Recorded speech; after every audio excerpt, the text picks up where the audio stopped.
Welcome, everybody, to the next episode of the Uncharted 80's podcast. We made it again, Noel. We made it. Thanks for all your great feedback. Really appreciate it. That just keeps on coming, which is great. Please do subscribe if you can. If you can leave a 5-star review, if you think we're worth it, that's great. And that helps us with the podcast charts. And of course, we're also now still on YouTube, so you can listen on there as well. And as I'm hoping some of our regular listeners will know, this podcast is about going on a journey back in time to explore those hidden gems of the 1980s music scene. We're going to dive into a world where those 80s bands perhaps flew under the radar and left a lasting impact on the music landscape in our view. Get ready to uncover the forgotten melodies, untold story, and musical treasures that deserve a spotlight. What we'll do is we'll share, as we did in the previous podcasts, we'll share clips, and there'll also be a Spotify playlist as well. I'm here with my good buddy Noel, who is as keen and as passionate as I am about all those bands, which is great. And as you know, we do research the show from a variety of sources. But if you've got any feedback, and some of you have already given us that, which is great, whether we need correcting or just want some additional information, then of course you can contact us on either our Facebook page or on podcast at uncharted80s.com, which is our email address. Thanks very much. Right, on to business. So, Noel, who have you brought to the table this week? I've brought a banging band, a classic band, a band that I loved, and I know you do, and as well, a B-movie.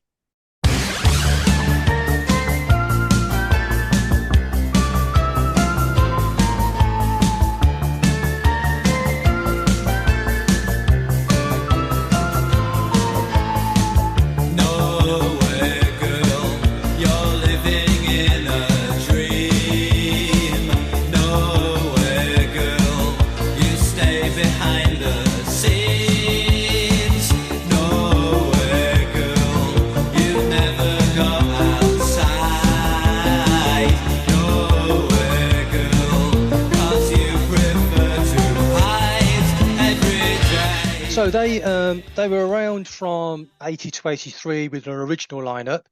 Then that kind of changed a bit, and they sort of throughout the 80s had a kind of revolving number of different players, and they've been popping up over the years, to be honest with you. And in fact, are still going now, and even did a gig quite recently. So they're still going strong. They have a massive fan base, particularly in America, actually.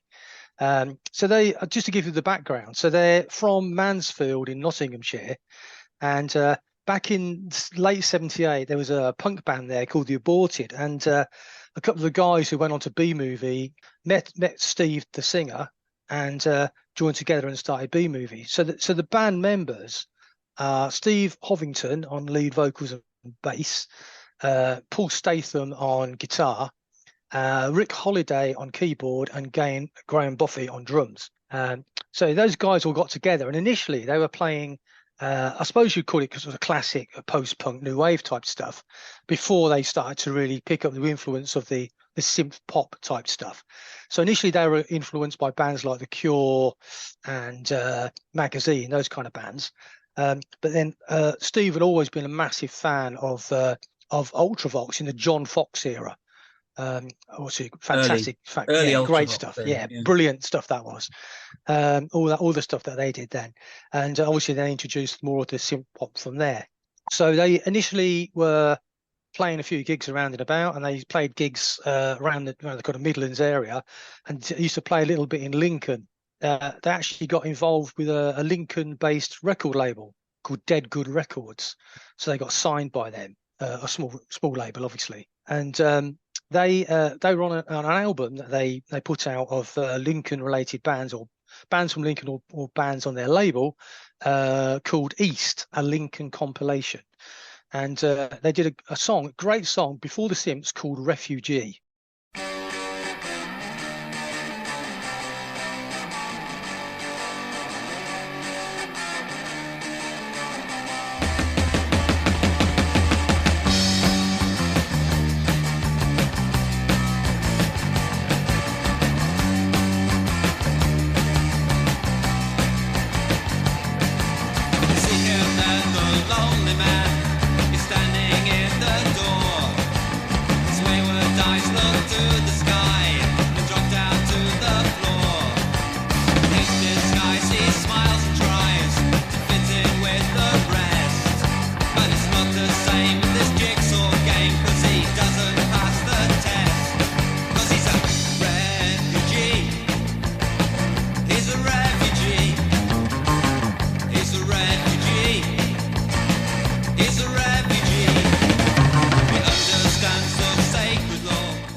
Okay, so that's interesting because that seems to be a trend, doesn't it, about those bands in the early 80s where they had those, I don't know, those various artists' albums.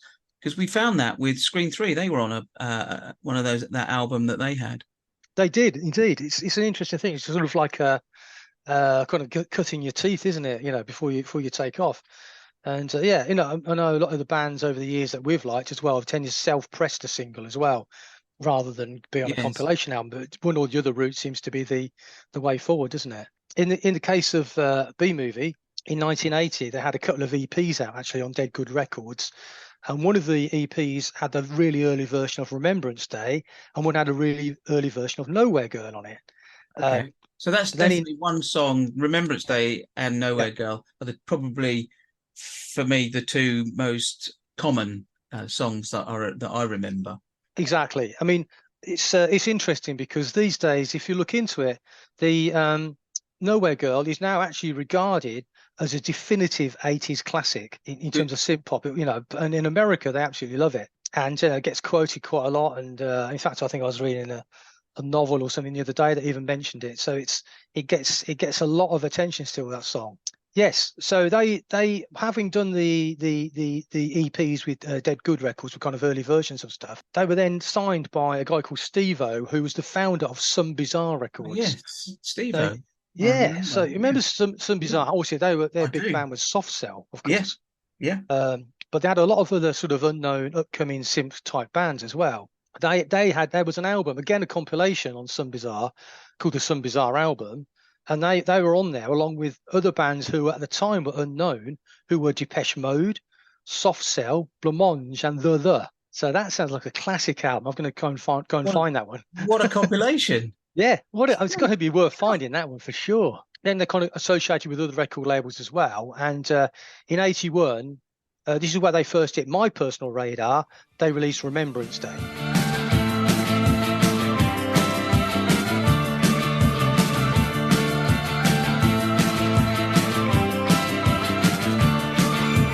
In the forest, in the snow, all those many years ago, hailstones and epitaphs, morning bells and half-mast flags, in the cemetery where they fell, all those many years ago, and now it's just a memory eroded by the years.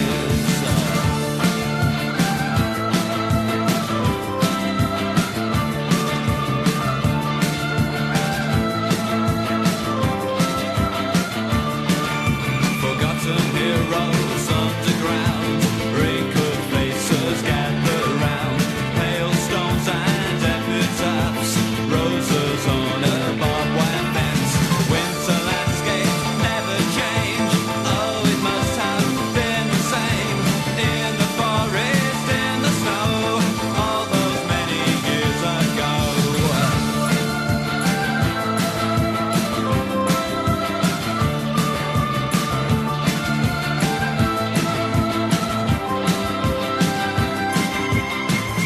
Remembrance Day, all they have is memories from photographs in silver frames of old fantasies. Remembrance Day, lost forever in the fields of foreign lands, many miles away. And that got to number 61 in the UK charts, hence why we are the Uncharted 80s podcast and not the top 10 unaided Yes, nice. podcast.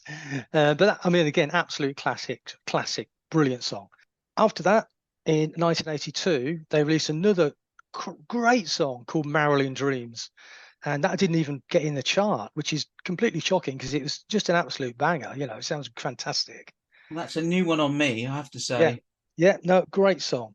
And then in '82, of course, the big one, which people would still talk about today, was Nowhere Girl. That got to number 67 in the chart. You know, this version of it got to number 67 in the UK chart.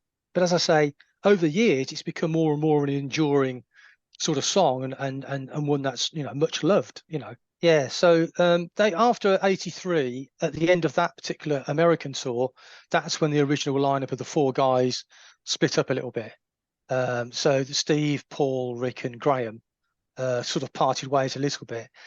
Steve and Paul remained on as the main core of the band, and then a number of different players came in and out. I won't list them all, but came in and out over the period of the 80s, really, and to the point that in 1985 they actually recorded for the first time, after all these singles and everything, for the first time they actually recorded an album. So that wasn't out until 85, so it took some time to get there. And yeah, they also had, in 85, they had a single called Switch On, Switch Off.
And that, obviously, the record company had high hopes for that, but again didn't get it anywhere at all. So, and it was really sort of towards the end of the 80s that they obviously sort of finally kind of gave up the goat and sort of left you at that. Right. What about live? Were they gigging around? What was the yeah, so I mean, the first ever gig was actually on New Year's Day in 1980 in a pub in Mansfield.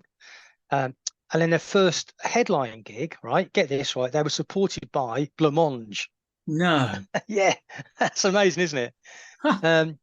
They supported Duran Duran on Duran Duran's first ever tour, and they also supported Culture Club and did a whole load of stuff themselves, European tour, North America tour, and so on, as I mentioned. Yeah, so they did a lot of stuff. We're talking about the 80s here, obviously. They have resurfaced since then.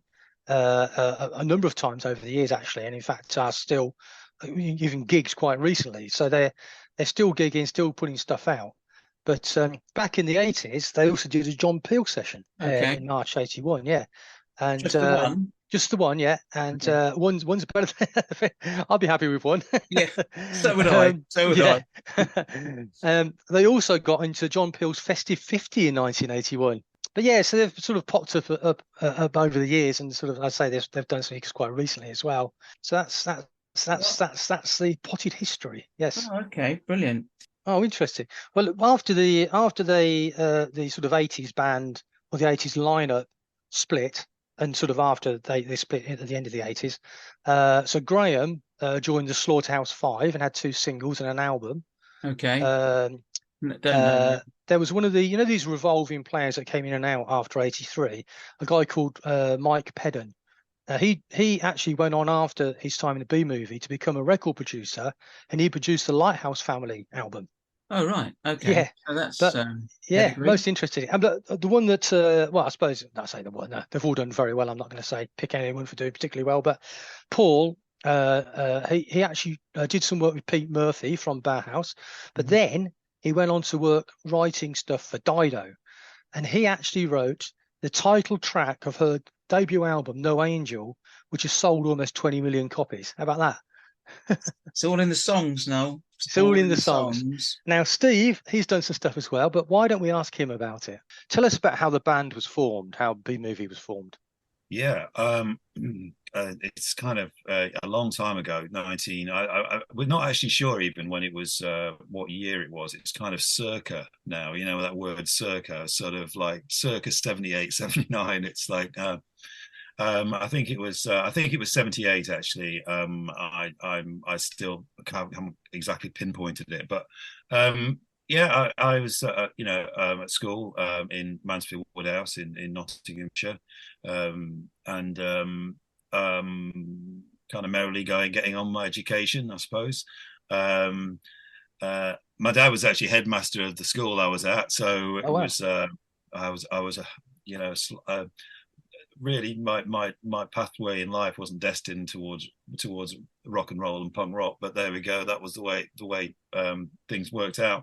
And I was I was into sort of like usual stuff in the 70s, kind of prog rock and kind of sort of Bowie, bit of Bowie and stuff like that. And it was sort of punk arrived in Mansfield a bit later than probably, sort of,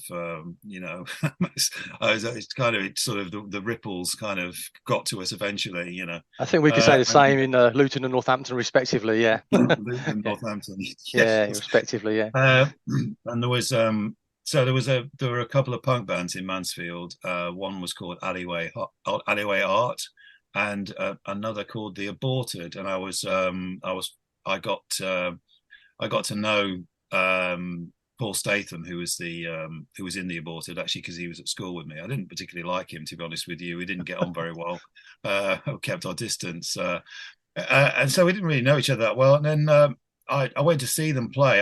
I got into 78. I got into bands like Ultravox, John Fox era. Brilliant. Kind of, it sort of really resonated with me. That kind of, I suppose it was more art, a little bit art, because I was into art at school and stuff. It was just a bit more kind of got to me. I loved punk, and I loved all the rush of that as well. But I like that kind of sort of futuristic kind of vibe, post-apocalyptic, whatever you might call it, vibe that they were coming from. It really struck a chord with me. And I got talking to Stat, as his name is, Paul Statham Stat, at school, and we used to run discos at lunchtime, and just playing punk, new wave, bit of Bee Gees, things like that. It was all kind of mixed up. Anyway, eventually, Paul left school mysteriously. He didn't come back, and then the next thing I hear is that his band are playing in Warsop at a place called the Tudor Barn, the Aborted and Alleyway Art, the only two punk bands in Mansfield. So I kind of went along. I kind of had a white shirt with "I Want to Be a Machine" on it, and I got my Ultravox. Yeah, and I kind of cut it up like so it was. And my dad had to give me a lift to town, so I had kind of disguised myself in a big overcoat. Anyway, got there, and there was a gathering of interested people, and Aborted went on stage first, and from the first chord, it was really that sort of you could almost feel the tension and fear in the air. It was like, and I think that was probably coming back from the band more than anything else. And I remember Stat collapsed on stage after about the third or fourth number and had to be carried off. So It was like it was a kind of the first time I'd seen I think the gig before that had been Rush at the Manchester Apollo, so it was like a new sort of like thing, and it was aggressive, it was loud, it was noisy, it was it was visceral, and I thought, well, it's not really my cup of tea in a way, because and then the next thing I was at a school party, and Paul came up to me, and I saw these plastic sandals coming towards me across the floor, and I was sitting at the sink having a glass of really horrible wine, and he just said to me, he had his punk hair, and he had kind of this kind of sort of utility kind of sort of military vibe clothes, and just said, "Do you want to join the band?" And because our bass player has injured himself, has fallen off stage, and do you want to join the band? So I basically thought about it, and I thought, why me? Why me? I don't know. We shared an interest in music, and the next thing he said, "Come along to the rehearsal." So I went along to the rehearsal in Mansfield, and I borrowed a bass guitar. I couldn't play bass. I borrowed a bass off my sister's boyfriend, who's in a heavy metal band, and I turned up expecting the singer to be there. The singer wasn't there, and I just basically, they got me to plug the bass in. We started chugging a chord. Graham was there, the drummer, and we started doing something approximating music, and then at the end of that, sort of like Paul just stuck a microphone in front of my face and said, "Right, now can you sing over it now?" So I said, "Well, why not?" So anyway, kind of it just was this. We just played this descending chord, and I just started to sing the word frustration. It came out. I don't know. It must have been how I was feeling at the time. Because anyway, so at the end of it, I kind of, that was it. We just agreed we'd see each other again. So I'd kind of turned from being, I turned to being this sort of like, Phil Lynott type character who played bass and sang in B Movie, and that was it. We sort of then we rehearsed a local pub in Warsaw called the Dog and Rabbit, and the three of us, and we called ourselves Studio 10 after this hairdressing salon in Mansfield. So we changed the name from the Aborted. I couldn't really sing their songs, I just got to get out of bed. Pub's been open an hour or more since you took my girlfriend. There ain't nothing worth living for. It didn't really feel right coming out of my mouth, you know what I mean? So I was more into like Salvador Dali, born in Figueras in 1904, second son of a wealthy lawyer. That was my kind of lyrical approach. But so it was a bit different. So we changed our name to Studio 10 and then during art class, I saw a book about Andy Warhol, and it had one of his paintings called Blue Movie, and I thought, that looks like a good name for a band. So I thought Blue Movie might be a little bit too risque, so I just took the blue out and put B. And I didn't really know what a B Movie was, but that was where the band name came from. So that's where we got going. Yeah. So you started playing non-synth music initially, didn't you? And I know, obviously, for example, Refugee. So what bands influenced you to then take up the sort of synth sound?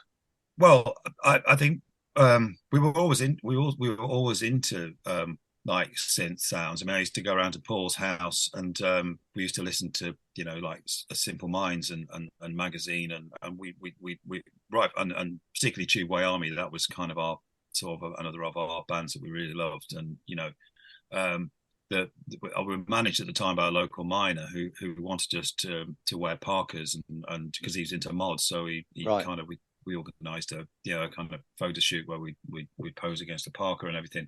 So but we were resistant to that because we were into Tubeway Army and wearing eyeliner and glittery ties and stuff like that. So it didn't kind of work out. But initially I suppose we were just constrained by the fact that there was only three of us, and we started to play locally, like local swimming baths, miners' galas, boys' brigades, things like that, just to kind of get get some experience of playing live. I think then our manager got a trailer on the back of his car, and that meant that we could get our gear further afield to like exotic places like Lincoln. So we ended up playing in a place called the Vaults in Lincoln, which is like a cavernous underground place full of skinheads, and it was horrible. But anyway, we used to set up by the cigarette machine and in the corner and cower usually. And then we also supported bands like Angelic Upstarts at the time at the Nottingham Sandpiper, and so it was kind of, we were in a kind of new wave vibe, and it was slightly incongruous with the bigger vision that we had for the music that we loved and what we wanted to do. So we weren't very good musicians. Well, I wasn't anyway, particularly very good musician or singer even. And we've been looking for a singer actually whilst that whole period was going on. We were looking to evolve in that way. Yeah, with the music had just I think had we did a little demo in Mansfield at a 4-track studio. One of the songs was a kind of ska song, and then another couple were kind of these very basic pop songs. And then on the guy said, well, I've got a keyboard here. Why don't we put a little bit of strings on this song and let's see how it goes? And we put some strings on the song, and it suddenly lifted it up a lot. I think he had a lot of sympathy for us, the guy in the studio. He didn't charge us for the session because I think he thought we were so bad. So and that kind of, then we did a couple of we did a couple of tracks on the Lincoln Independent, the East album, Refugee, Man on the Threshold, and I think one of the reviews said that we suffered from a lack of internal momentum or something like that the song was falling apart. I mean, it felt that there was something that kind of needed to gel the band's sound, something that there was a bit of a hole.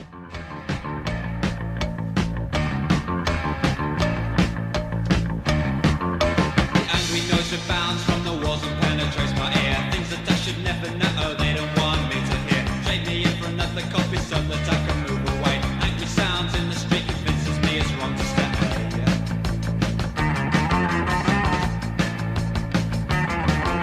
A pure white wall of silence greets my finest hour. Even the sugar tastes sweet, not as deadly sour. For I might be an open door, but I won't count the cost. In a maze of constant haze, I could be more worse. Replace the sweetness of a life. Shadows made of dark. Got another little angel lying in the park. Windows vanish from the side and concrete turns to dust. How can I shake off this stale and rotten rust?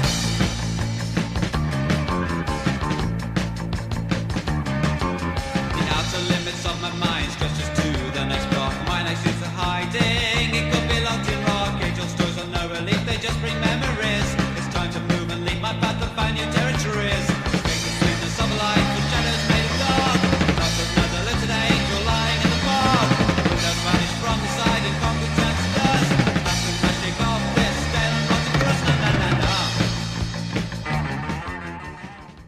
We decided that it was time to advertise for like a keyboard player. I think it was we'd sort of reached, I think, as far as we probably could have gone as a 3-piece band at that time, and we needed something to elevate the sound to a different level. So we put an advert in the local paper, and we got one reply from a guy called Rick Holiday, and he was in before he even auditioned because I liked his name because it sounded quite like a rock star name. So actually, just on the Angelic Upstarts, I read a little bit about that gig, and they disliked you is probably an understatement. Do you want to tell us just a little bit about that? Yeah, I mean, I just remember being in the dressing room, and we were like 18, kids basically, and sort of like my girlfriend was there and everything, and we were literally just cowering in the corner of the dressing room, and Mency walked in. I think they played 2 sets, I can't remember, but he walked in bed, he sort of like, no shirt on, sort of like, came back in and started spitting and saying, I'm fucked, it was like, and it was kind of, and I was just thinking, and I was thinking, God Almighty, he's got a song called "Student Power Fucking Shower," and if he's gonna, if he's gonna sort of like, turn and on me, then, because I was a student at the time, I just started at Lanchester Polytechnic doing communication studies at the time, sort of thing. I thought I was a bit like scared. I know, on stage we did get quite a lot of, shall we say, fairly rough treatment from the audience. How were those early gigging days? Were you on the circuits? How was it working? Yeah, well, initially, like I said, it was like it was just local gigs in the Mansfield area, then Nottingham, of course, and then Lincoln. We'd done nothing else at all until Steve-O came along, and that's when we stopped. We played in London for the first time when he became he wasn't officially our manager at the time, but I just handed him a demo tape of one of he was at Retford Porterhouse, which was the great local venue, and Cabaret Voltaire were playing there with and I'd seen in the sounds he had a chart, futurist chart, and I also saw that he was advertising for bands to play at the Chelsea Drugstore in London. So it was like I felt the opportunity for us now, because we were now a 4-piece, for us to be able to actually, we were developing enough now to get out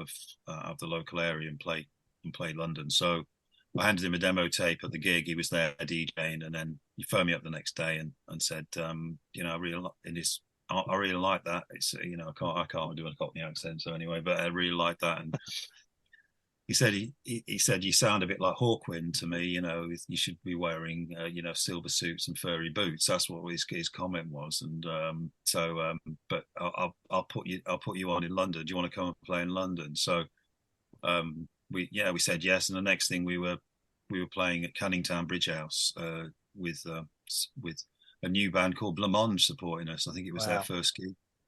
There was like nobody there, you know, but it was like it was our first introduction to London. So through his connection, we started to play.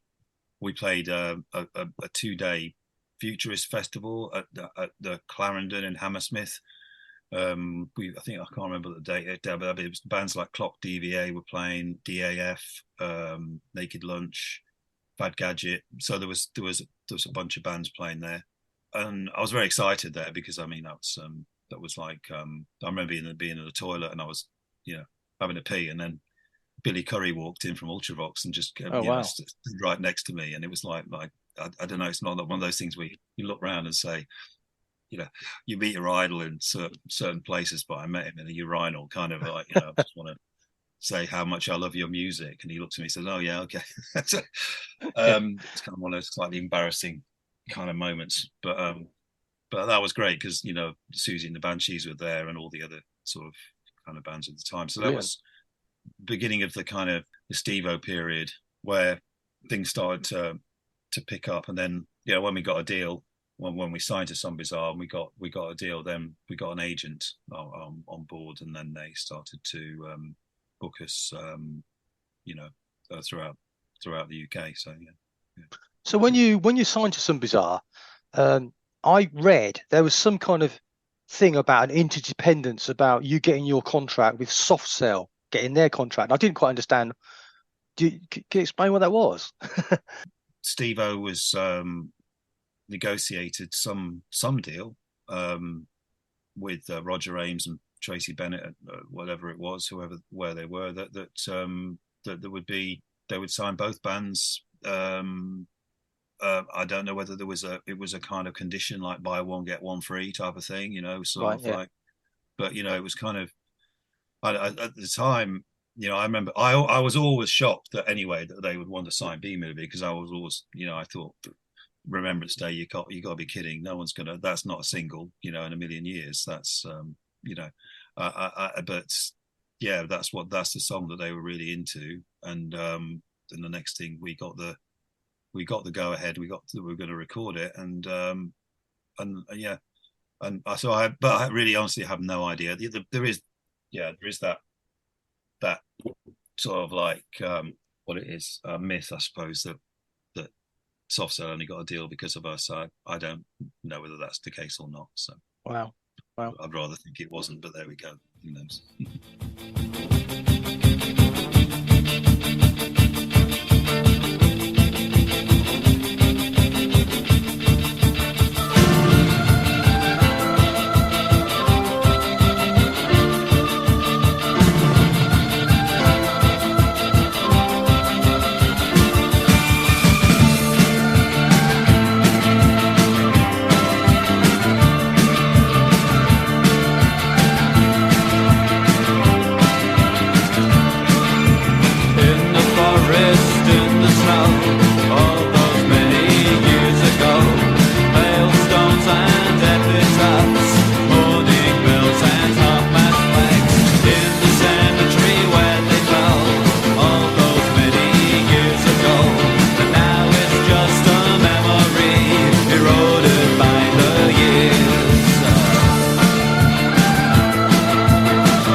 that song has lasted, hasn't it? It's interesting what you were saying about, well, you weren't sure if it was going to be a single or not, but that song seems to have had some real longevity.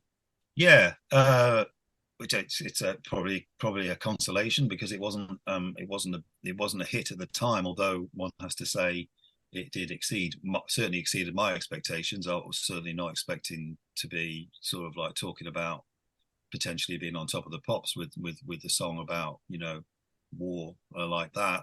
It wasn't. We were very close to that. I think the theme obviously is pretty sort of eternal. It's not gonna, you know, it's not alas, it's still relevant as much as it today as it was then. I mean, obviously more, but I think that post-punk, that you know, that I mean, Mike Thorne produced Wire, and you know, he was very sort of like you know, this post-punk sound, and I think that you know, the synth sound, the analog synth sound that we used, and you know, I think I have to say, I mean, obviously, I think it personally, myself, you know, I think it's the best thing we ever did myself, you know, and so I look at that song and I think, well, yeah, it probably deserves the longevity, because it's a good song, it's a good tune and everything. So I'm very proud of it, and you know, I think it was just one of the few times when I've actually been in a studio where I've kind of thought, you know, this is perfect. You know, there's nothing about this that I would actually kind of change. You know, I don't know, maybe it's just the fact that it wasn't a hit. Maybe that is something that, I don't know, maybe just it's an underground cult kind of song, I suppose, you know. And that songwriting process then, obviously I agree with you, it is a banging tune. But that songwriting process, how did that sort of evolve? Yeah, that I think I wrote that song towards the end of 1979, I think, which was around about the Remembrance Day time in November. I think, I can't remember exactly, but you know, I was sort of I was writing stuff. I mean, before that, it had been quite real hit and miss things, and it was just you know, sort of sixth form poetry, some of it, to be honest with you, mixed in with, you know, some very naive kind of lyrics about this and that, and you know, so I sort of, I was you know, wanting to kind of get improve my lyric writing and songwriting, and I think there was this kind of, well, I had a 5-string acoustic guitar that I got from Woolworths, which you know, so it's only had 5 strings, so I was only able to really to use. I couldn't play very well, so I was only able to use the top 3 strings. So I used the top 3 strings to sort of like work. I had this chord book, and I used to work out chords on the top 3 strings, and so I was playing around with a D minor, and then I just took my one finger off, and then another one off, and then I just, instead of strumming the chords, I just picked the chords, and then I came up with this melody, this 10 note da, da, da, da, da, thing that came up, and it sounded, it just, I don't know, it kind of came to me that it was kind of a bit similar to the, you know, the Last Post, and you know, I'd been brought up on my, you know, my dad was fought in the war, so he was I'd kind of been brought up on his war stories and everything. So I was very much that was in the back of my mind. There was a local where I lived. There was a local. There was a cadet, an army cadet school, and they used to have Remembrance Day marches, I suppose, to the church and lay a wreath, and so I used to go and watch it, and you know, I found it quite, you know, interesting. You know, it was with the drums and the pipe, the bugle and all that sort of stuff. There was something about it resonated with me. I suppose it all came together in that song, you know. I think it even now it has that resonance, doesn't it? I mean, I mean, certainly I've researched my grandfather and been to Ypres and to the Somme, and you know, the lyrics, you know, actually, you know, will last a test of time in themselves, if you know what I mean by that. Very great song. Thanks. Great song. Thank you. Yeah. Maybe lyrically it was you know, it was it was a little bit maybe controversial. It doesn't seem particularly controversial because there's nothing in the song that's kind of like political. It's not a political song. It's more of like an 18-year-old trying to come to terms with the notion of having to fight, probably, if I was called up and stuff, or what, the futility of or whatever, not necessarily futility, but the loss involved in war and stuff, and but the time was quite turbulent in England in early 1981. You had the IRA hunger strikes. There was the Brixton Toxteth riots. There was a lot of things going on that were sort of challenging times. Maybe one of the reasons I thought why the song didn't get into the top 40 was that I think that we didn't get the Radio 1 daytime play, and your Simon Bates or whoever it is at the time, Mike Reed or whoever it might have been, because the content was probably too down, a bit too gloomy for people to wake up to in the morning. I don't know whether that is the case, but we certainly were getting plays on John Peel and later on in the evening on Peter Powell and Kid Jensen and all those sort of DJs later on in the evening. Richard Skinner, they were all really into that. I think Richard Skinner said it's the best song he's heard literally for years. I think it was one of his quotes, but it wasn't breaking through into daytime at all. And I think that we ran against the buffers then, because I think that we'd come out of it from one angle, which was a sort of like kind of alternative sort of indie kind of John Peel kind of sort of arena, and then we'd arrived at into the mainstream, and I think that we then were swallowed up in the kind of in the record company kind of marketing machine. Really, after that, I think it's sort of like it became. Steve O was always trying to challenge the status quo, and that was his whole reason for being. Was he was there, he was a disruptor, and that was what he was doing, is disrupting. But at the end of the day, you needed to be the marketing department at the major label to get your sales and stuff. So I don't know.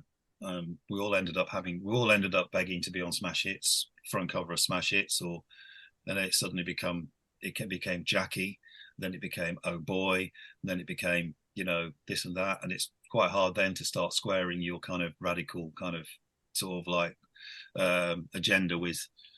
I mean, some bands did it at the time really quite well, but it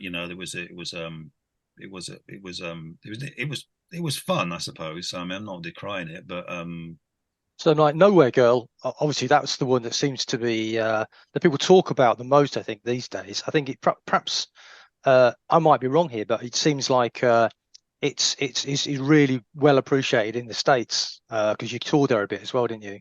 Yeah, it was recently name checked in Bret Easton Ellis's new book, The Shards. It was in there. So and there's an American author called Mary Gateskill. She's written an essay about Nowhere Girl. So it kind of it's a weird one, really. It was like I think California, but mainly K-rock radio in LA sort of really kind of started playing. Like I think the 12-inch version, and it Remembrance Day had done all right in the college radio circuit, and we toured there in '82, but it was after then that when Nowhere Girl started to get some play, and in the club DJ started to play it, that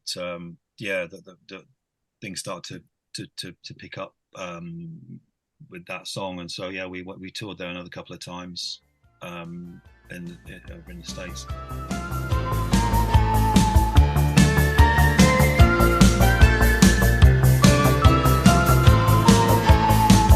Nowhere girl, you're living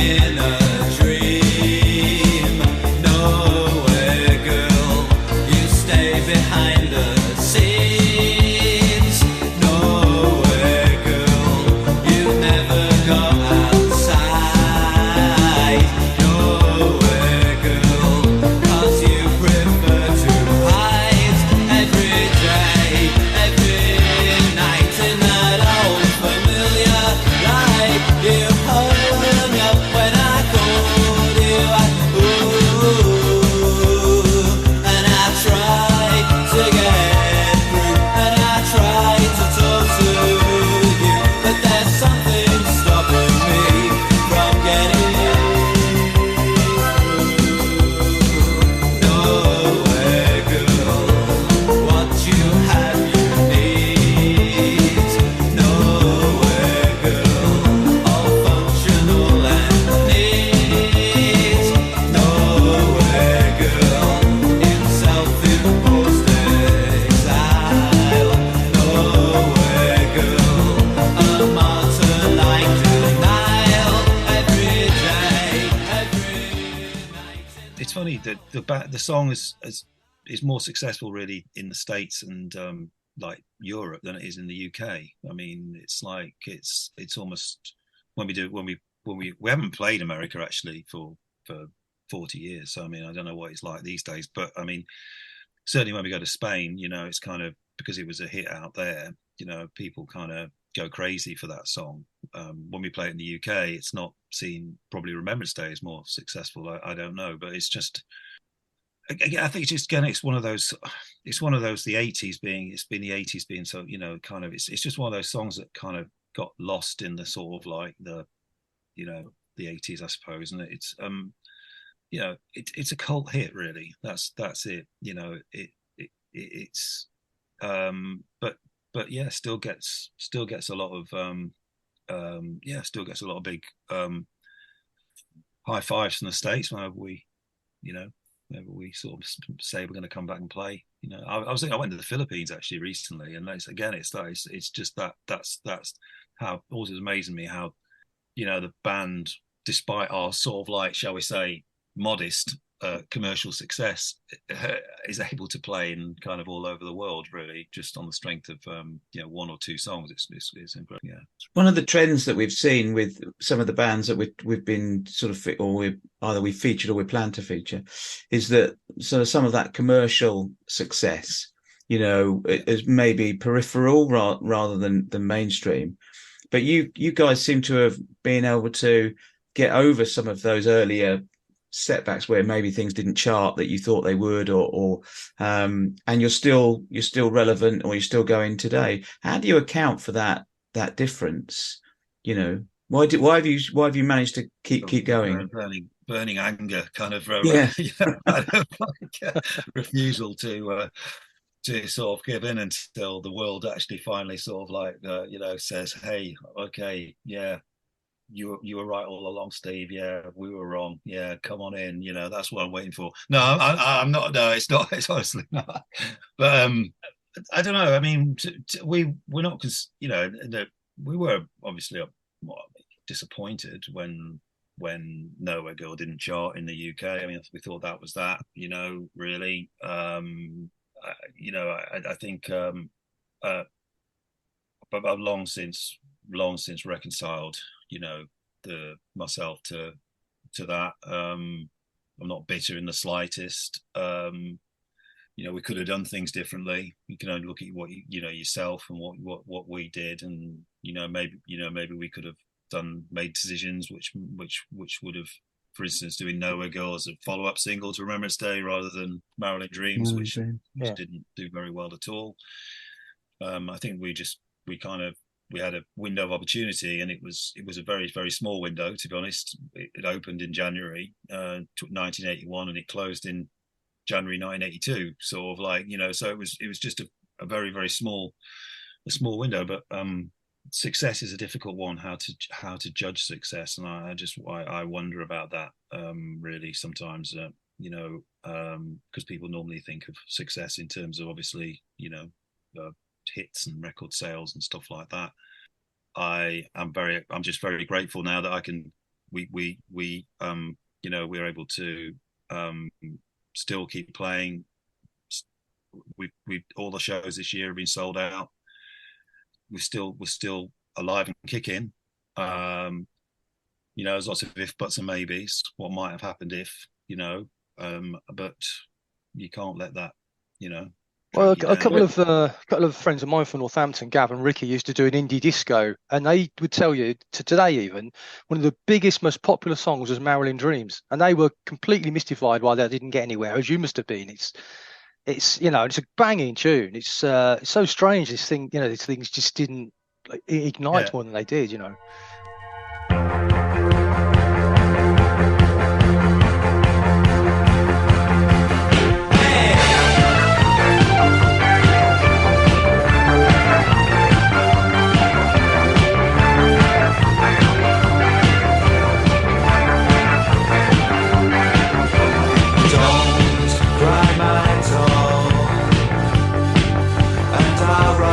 To sleep in your house, we'll shut away your halo. Becomes your news, your halo becomes your news. Hey, Marilyn Dreams, Marilyn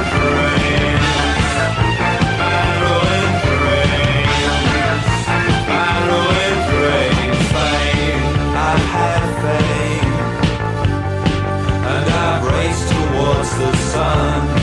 Now I'm there. It's like Icarus. Halo becomes your news. Your halo becomes your news. Hey, Marilyn Dreams, Marilyn Dreams,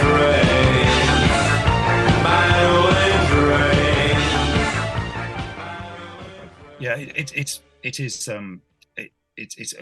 a fan's favorite. It's funny. It is a fan's favorite. And the record company didn't want to release it. We were a little bit of a loggerheads with them because they wanted us to do Nowhere Girl, and I think that I was keen to write new stuff. It seemed to be that we were going back to the old Dead Good Records era all the time, kind of, let's re-record Remembrance Day. No, let's re-record Nowhere Girl. Let's re-record, Institution Walls. It's like, let's just, I see that these days as being sort of, probably in industry in makes sense in a way, but industry wise, but for me, I wanted us to do like an album. We got this record deal, and it seemed to me it was just like, oh, we'll see how this single goes, and then if that single does well enough, you'll have the opportunity to do another single. And that didn't really sound like biggest record deal since the Rolling Stones to me. It sounded like we'll see, we'll see how you go type of thing. And I thought, well, if we're gonna, I thought, well, let's write something new, and let's let's get the album under our belt. And I think that was what I'd hoped. And I think, again, band can go down. We can look at all factors of history and think, well, things might have been different. Obviously, Soft Cell then suddenly had a massive hit, and there was. They recorded Tainted Love in the same studio as us at the same time with the same producer. We would finish our session because we were paying for the session, and then Soft Cell would come in after us and do Tainted Love, because it was obviously a much more economical way of doing. They don't have a full band and all that, so Mike Thorne would just carry on with them, and that was the way that happened. I think that obviously as soon as that record came out and it became such a big hit, I think that Steve-O's attention, obviously, I suppose, moved very much in that direction, and I think we felt left behind. I made no bones about it. By the time we got to December '81, we were just wondering whether we had got a record deal anymore. We need at the moment, probably in that sort of like period after Remembrance Day had done quite well, it exceeded expectations. We probably just needed somebody there to actually say, look, guys, this is what we're going to do. This is the plan. This is your next single. We're going to be doing an album here, and that never happened. So yeah, we kind of, I suppose, yeah, I was just reminiscing about a gig we did at the Bandouche in Paris. I just posted something on Facebook yesterday, and it was it was kind of, and I was just thinking that on that particular day, I think it was we got Steve O phoned up and said, you've got the go ahead to do Nowhere Girl. And I remember thinking, wow, that's great. We've actually, we're actually still got a record deal, because but before then it felt like, it was kind of all over, really, weirdly, even though we'd only just kind of arrived on the scene. So is your fan base is obviously, as you said, you're still selling out places. It's obviously fairly loyal. Does it stay pretty much the sort of same, or is it growing, or does it change, or is it you've got the older? Yeah, well, yes, as we all are. It is well, yeah, I mean, we notice people from all age groups. I mean, that's kind of like saying it. I mean, maybe they're the sons and daughters of our fans. I don't know, but I think that certainly Nowhere Girl has become a sort of anthem in the dark wave scene in Europe, particularly in Germany. So we do get lots of people that associate that song, in that genre. So we do get more goth crowd, which is funny because we're not really a goth band, but that is a kind of alienation type of anthem which kind of resonates with lots of younger people today. And it's one of those themes that seems to sort of like, that's why maybe it's Nowhere Girl has again remained pretty relevant. So it's like I mean, obviously, yeah, on the whole, the audience are going to be sort of, people who remember the times in the 80s, or were able to listen to that music in the 80s and 90s. We've been reformed now since 2004. We've done 60 gigs, so there's a kind of sense that the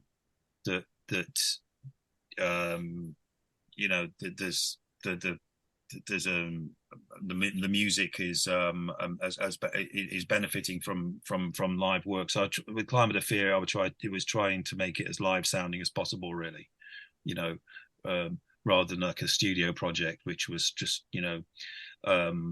so yeah, it was quite a live idea, and I think that's what we'll do with the next one as well. Climate of Fear.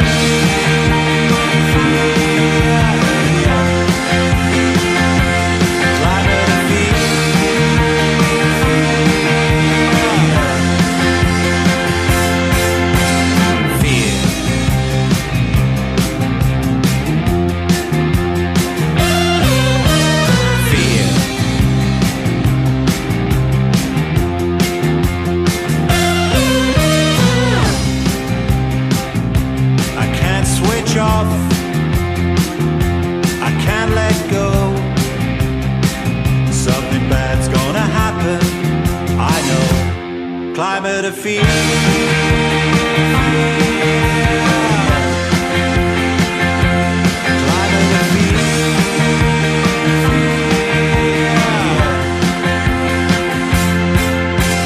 Won't someone please diffuse this incendiary bomb?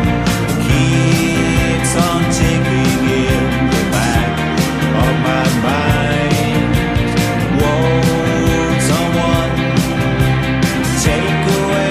Anxiety, storm clouds ahead in this climate.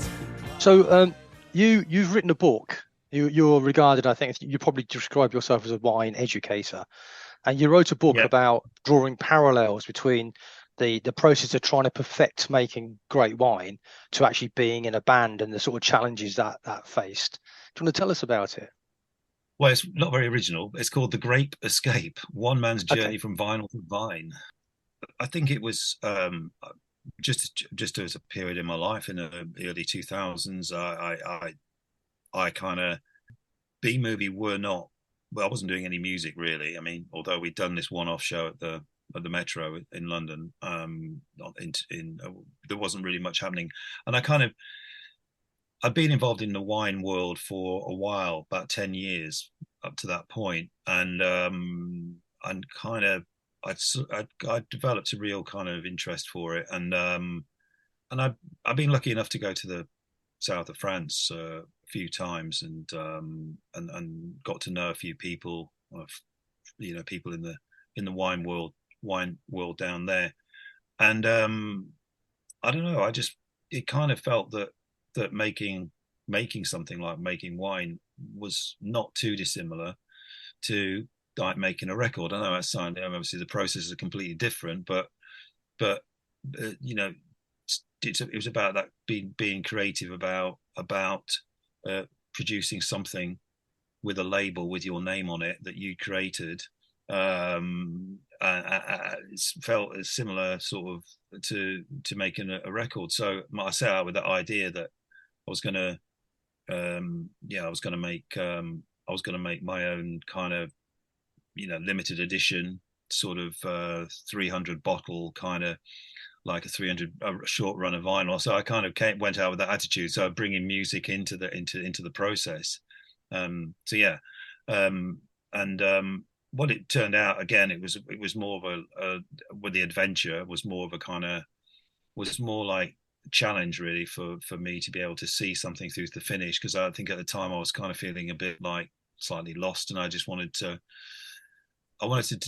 start something but kind of finish it, and like because I remembered when we released our first single Take 3 EP on the Dead Good Records, we started that, we recorded it, and I remember still to this day probably my most thrilling moment of my life, well not obviously in the music world anyway, was receiving that little cardboard like envelope with the Take 3 EP, and I took it out and I smelt the vinyl and I could see my name there, and it just really meant everything to me at the time, and so it was just parallels with that approach really, and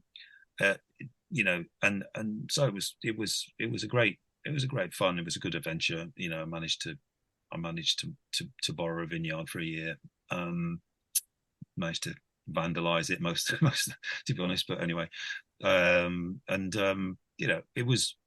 it felt, the book is a kind of sort of, there's a bit of sort of memoir in there, kind of like sort of mixing in with the how did I get here, the sort of like, so it begins in the studio where we're recording Remembrance Day, and it's like you're saying that you are the